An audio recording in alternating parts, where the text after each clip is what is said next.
aqueles aqui que estão a fim de um futuro melhor, que estão dispostos a fazer uma Floripa melhor.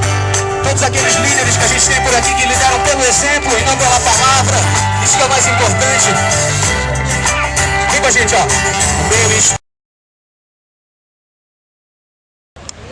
O André Ruas é mestrando na Universidade Federal e está pesquisando um assunto que tem tudo a ver com a atual discussão do plano diretor de Florianópolis.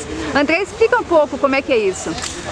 O atual plano diretor, que foi aprovado recentemente na Câmara, ele não é uma novidade para a cidade. Ele vem sendo pensado, elaborado para aqueles que ganharam, que vão lucrar com esse plano diretor desde 2005. Começou com uma proposta travestida de ecológica, de desenvolvimento sustentável, uma discussão que trazia o conceito de reserva de biosfera urbana, e de 2005 para cá, várias organizações, principalmente aquelas ligadas à construção civil, ao setor do turismo da cidade, construíram uma série de propostas de projetos, inclusive um programa chamado o Floripa 2030, que fundamenta na essência o que nós estamos vendo, o que nós vivemos nesse plano diretor atual, né? Segrega a população, transforma a ilha como algo apartada do continente, ela garante uma lógica de desenvolvimento que não é sustentável, pelo contrário, ela é lucrativa para aqueles que souberem investir e pensar a cidade para um setor que possa pagar e que não mora na cidade, que hoje não vive, que trabalha numa lógica mais de especulação no médio e no longo prazo. Então não é algo espontâneo, não foi algo por acaso e muito menos algo que aconteceu da vontade dos florianopolitanos, seja aqueles que nasceram e seja aqueles que escolheram a cidade para morar. Né? Algo que serve e foi elaborado e pensado único e exclusivamente por um setor minoritário e que vive do rentismo, que vive da especulação, que vive do lucro em cima do trabalho dos outros, em cima da apropriação de um bem coletivo que é o fruto do nosso trabalho. Então, o que nós vimos na Câmara, o toma lá da cá, é algo que nada mais é do que acontece na cidade há algum tempo.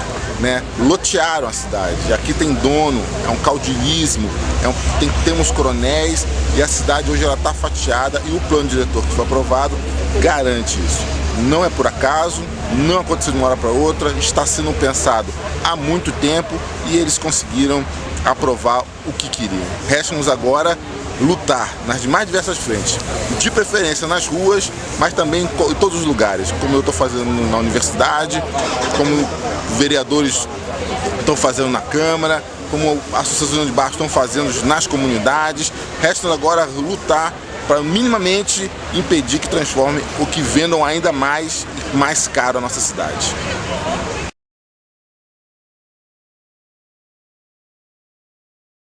Seu Ricardo Miller, da Associação de Moradores de Coqueiros, o que o plano diretor mudou lá no seu bairro?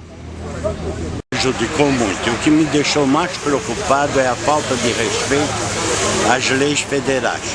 Exemplo, nós temos uma área considerada o único ecossistema da parte continental de Florianópolis, o Mangue de Coqueiros.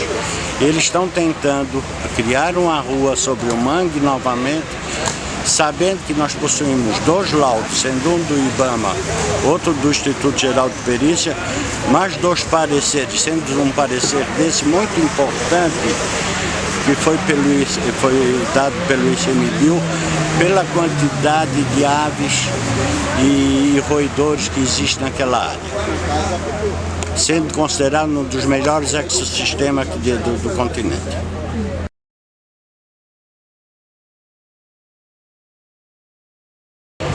Professor Werner Kraus Júnior, da Engenharia da Universidade Federal, a Prefeitura não contemplou no plano diretor um plano completo de mobilidade. O que isso pode provocar na cidade, que já tem sérios problemas de engarrafamento e de trânsito em geral? Miriam, na verdade a tendência até na sociedade atual, em outras cidades que se defrontam com o problema do planejamento, é inclusive começar pelo transporte, pensar eixos de mobilidade e aí, em torno desses eixos, ir construindo os adensamentos possíveis e afastando-se deles, não é? Criando áreas de menor densidade de habitação, enfim, e de uso do solo, né? Então, assim, aqui se faz tudo de ponta cabeça, talvez porque a gente sabe que o planejamento atende a uma lógica que não pode ser explicitada, não é? E nesse sentido, mais uma vez, se sacrifica o bom senso de se planejar conforme eixos de mobilidade, por exemplo, para fazer um plano que a gente está vendo aí totalmente desfigurado, que já saiu bastante precário do IPUF, foi desfigurado pela Câmara de Vereadores e correndo nós aí o risco de vê-lo aprovado assim como está. E, Werner, tu fizeste um estudo também do projeto da Prefeitura sobre o teleférico. Mas quais são os problemas desse projeto do teleférico, da forma como ele está? Então, nós precisamos de soluções de transporte de média capacidade. Transporte que venha a trazer conforto, rapidez e segurança para muitas pessoas, para que os automóveis fiquem em casa. Ora, o teleférico dá uma capacidade, que a gente chama de transporte, né, de no máximo 1.500 pessoas por hora. Isso é equivalente a 6 ônibus. Os ônibus grandes, biarticulados, que a gente está pensando que poderiam ser implantados aqui em Florianópolis com muito sucesso, a um custo desses ônibus de 1/10 a 1/20 do custo do teleférico. Ou seja, é puro jogar dinheiro fora num projeto faraônico que atende apenas a interesses políticos inconfessáveis e que não vem a resolver de forma alguma o problema da mobilidade. Ainda mais porque, Miriam, se implantado, esse teleférico no trajeto centro-universidade não estaria integrado ao sistema de ônibus. Ou seja, a tarifa não é a mesma. Quem viesse de ônibus até o centro e quisesse continuar seu percurso para a universidade teria que desembolsar uma tarifa a mais. No Rio de Janeiro, para te dar um exemplo, já está em cerca de R$8 o custo por passageiro para operar o sistema. Com lucro, isso deve ir a R$10.